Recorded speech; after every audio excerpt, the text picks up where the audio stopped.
Jadi, tugas apa nih?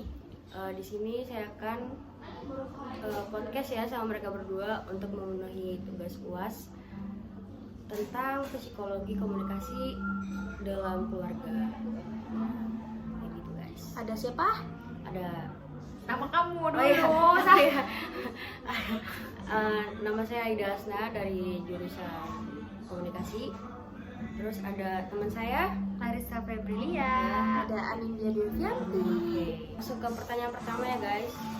Jadi soal yang pertama, bagaimana komunikasi yang efektif dapat mempererat hubungan emosional dalam keluarga? Oke, menurut Anin pribadi, pasti di sini tuh banyak banget kan anak-anak yang berkendala soal namanya apalagi komunikasi dengan orang tua, apalagi misalkan anak-anak yang udah rentannya itu ke tingkatnya masa-masa apa sih pubertas ya. Nah itu tuh udah banyak-banyak apa sih namanya dari diri dia tuh kayak dia tuh nggak mau nih komunikasi sama apalagi orang rumah kayak terutama ibu sama bapak mereka, apalagi mereka yang bisa dibilang broken home itu kan kayak susah banget namanya berkomunikasi dan terus juga mereka tuh susah buat cerita. Ya, nah betul banget kan itu tuh salah satu apa tuh dan terus tuh kalau menurut aku dari dan itu kan berhubungan ya orang tua sama anak.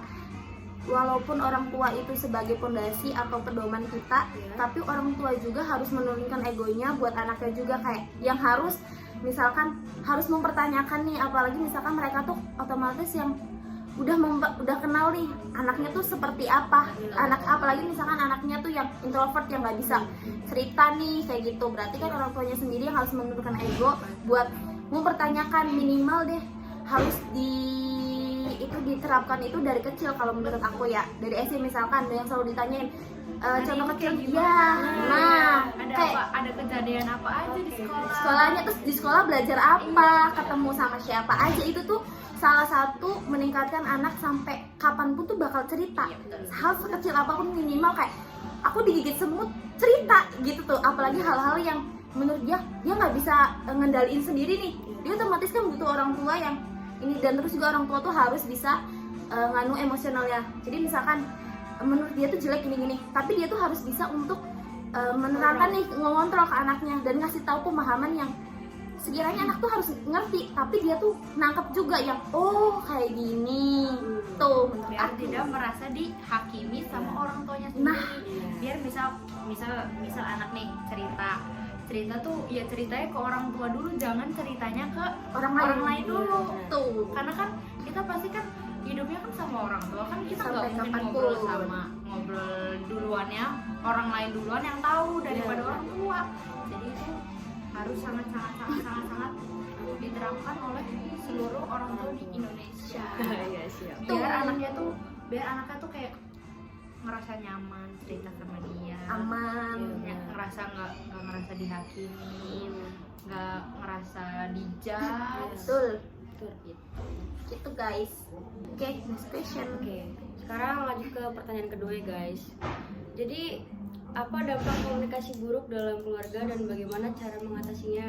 Nah, balik lagi nggak sih Cel? Kayak tadi Betul. berkomunikasi dua arah, jadi timbal balik, mendapatkan feedback juga. Tapi sebagai anak juga jangan egois sih kalau menurut aku. Pokoknya dua-duanya tuh jangan kayak membesarin egonya gitu loh, jadi bakal nabrak.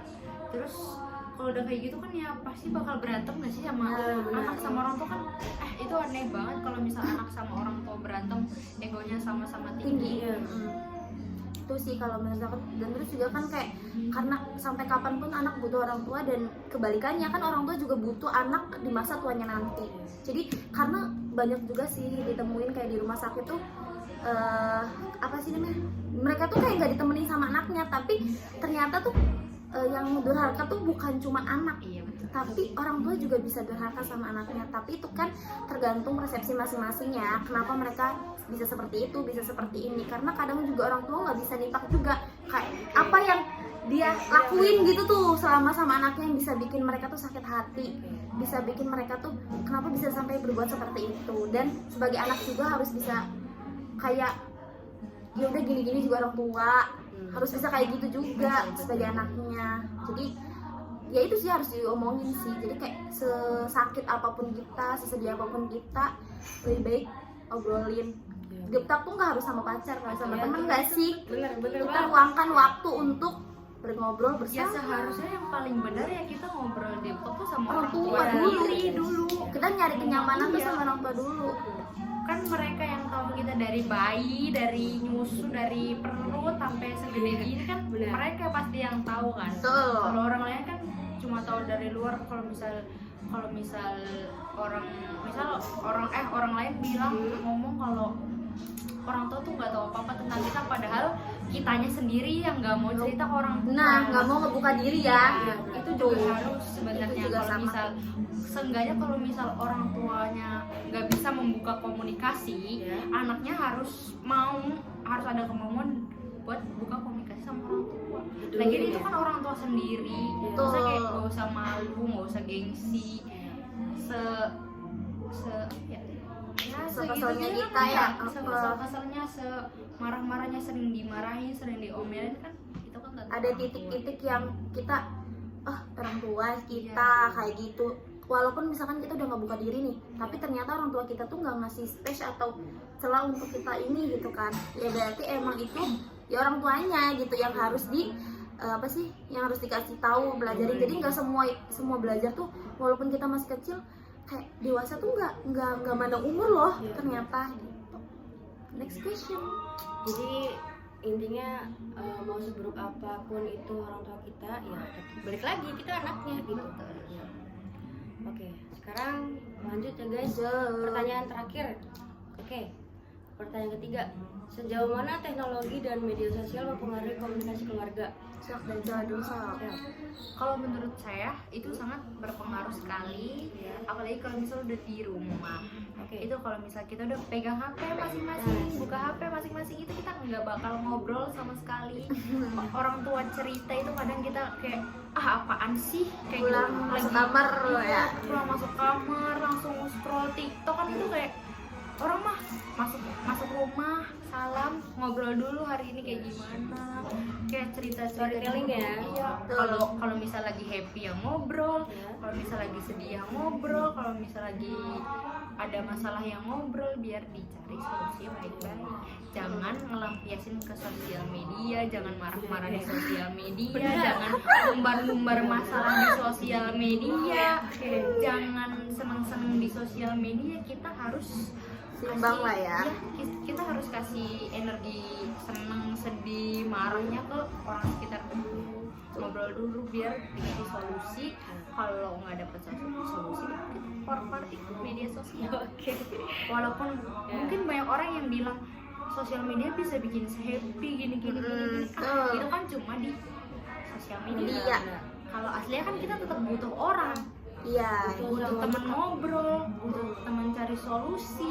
Kalau cuma senang-senang doang ya sosial media juga pasti bisa. Tapi kalau misal orang sekitar kan pasti lebih bisa ngasih solusi, lebih bisa tahu kita gimana gitu. Oke, nih tapi ini juga nggak sih kayak kadang tuh orang tua yang apalagi zaman sekarang ya, orang tua Gen Z ya, itu udah ngasih apa tuh kayak anak rewel ngasih HP. Betul. Anak rewel ngasih HP. Kak itu juga ngaruh banget tau guys, kayak Betul. orang tua juga harus ada parentingnya sendiri gitu loh. Oke boleh HP tapi kayak semuanya tuh harus ada batasnya, harus ada jamnya. Terus juga kalau menurut aku tuh kayak mungkin anak-anak SMP tuh nggak harus dikasih Betul. HP karena di umur segitu tuh anak-anak tuh yang lagi beger-begernya banget tuh, yang lagi nyari jati diri lah minimal kayak gitu. Kayak dia tuh apalagi kayak HP full, kayak boleh ngasih HP tapi kayak nggak harus 24 jam gitu nggak sih, soalnya karena pengaruhnya teknologi media sosial, apalagi kayak di luar kita nggak tahu kan anak kita nyari apa kan, terus nyari tahu gimana di sosial media kita nggak tahu kalau ya positif ya. Kalau negatif, nah itu tuh kayak PR juga buat orang tua juga, kayak harus ada parentingnya sendiri, tapi jangan kayak jangan yang apa sih parenting yang kayak zaman dulu gitu loh, yang kayak VOC gitu Mukul-mukul itu sih ya. jangan sih, tapi kan karena tetap ngikutin zaman, tapi ada batas-batasnya juga. Dan terus juga kalian tuh juga harus punya emang kayak anak-anak tuh punya privasinya sendiri-sendiri, tapi ya itu loh, jadi harus dari komunikasi. Iya, benar. Jadi biar anak-anak tuh kayak gimana tuh, jadi dia tuh nggak sungkan buat cerita tuh, nggak sungkan. Jadi kayak karena tuh komunikasi apa namanya, kayak digital itu tuh sepengaruh itu kayak anak membentuk apa sih mindset anak, terus karakteristik anak tuh dari sosial media. Apalagi sekarang udah makin maju, kayak kita nyari apa aja tuh ketemu, ada. Makanya tuh kayak apalagi yang jahat-jahat, yang nakal-nakal tuh udah kayak harus banget diawasin kayak gitu. Apalagi sekarang kan anak-anak sekarang kan kayak banyak banget berita-berita kalau Nah. anak tuh kan durhaka sama orang tua itu. Iya, Sekarang benar. makin banyak ya. Iya. Benar. Anak-anak yang kecil, lebih kecil dari kita SMP, SD itu udah Benar. ya ampun, itu Lebih muda kita ya, aja guys. dulu kita takut setakut itu sama orang tuh, tapi mereka Iya. kayak nggak ada takut-takutnya sama sekali. Itu tuh harus dipertanyakan parentingnya seperti apa, itu harus benar-benar dipertanyakan ya. Sebenarnya kita jadi anak juga harus banyak belajar, Betul. orang tua jadi orang tua juga harus banyak belajar. Jadi semuanya saling belajar. Kayak gimana sih jadi orang tua yang baik, gimana jadi anak yang baik, gitu. Jadi timbal balik guys. Biar nggak ada miskom. Nah, terus emang pengaruh gadget tuh emang Sepengaruh hebat itu hebat banget, apalagi kita yang udah ngikutin zaman tuh kayak Nah, ya. guys, nyari apa aja ketemu. Sumpah kayak aku juga kadang tuh suka yang apalagi anak-anak kecil ya, jadi tuh kayak suka nonton kan kayak YouTube apa tuh juga, itu tuh harus diperhatiin, Awasin. harus diawasin, tahu anak-anak tuh karena udah secandu itu sama gadget. Kayak kalau dulu mah main apa sih apa congklak kayak gitu gitu BPN, iya. kita masih main Kalau sekarang mah kayak iya, mungkin benar. ya Allah, udah jarak banget gak sih Iya. yang Kita mainan kayak sekarang gitu. anak-anak kecil sekarang kan udah jarang ngobrol aja. Gini semua udah Sama gini iya, semua. Terus kok udah scroll. ngumpul aja tapi main HP, Iya. mabar aja, apaan Benar. banget itu aneh Iya, banget. udah jadi nggak ada masa-masa kecil yang tuh kayak gitu. Kalau bisa Kayak sih zaman-zamannya kita ya. kalau udah sengeri itu guys. Jadi harus yang penting tuh salah satunya satu komunikasi. Biar enggak apa guys? Biar Nggak miskom itu. Jadi harus ngikutin zaman tapi seimbang ya guys. Benar. Untuk para orang tua dan Anak. anak-anak di luar sana, Hmm. semoga akur-akur, kalian berdua nggak ada Amin. berantem, nggak ada musuh-musuhan. Nggak ada tuh anak broken home tuh. Betul. Iya. Mengurangi Kurangin ya. Mengurangi, Iya, meminimalisir anak ya. broken home. Ya siap. Walaupun dia broken home tapi jangan sampai kasih sayangnya itu nyari di orang lain. Betul. Nah, Setuju, setuju, setuju, setuju. Oke, gimana guys? Seru nggak? Seru guys. Jadi guys, Banyak kalian tahu pelajarannya. kan? Ya, banyak kan tuh pelajarannya dan banyak juga kalau kesah. Jadi mungkin cukup segitu aja guys ya podcast malam hari ini, dan terima kasih untuk Cela, Anin, ya makasih udah mau di wawancarain terkait ini psikologi komunikasi keluarga. Jadi mungkin cukup sekian. Kurang lebihnya mohon maaf. Assalamualaikum warahmatullahi Wabarakatuh.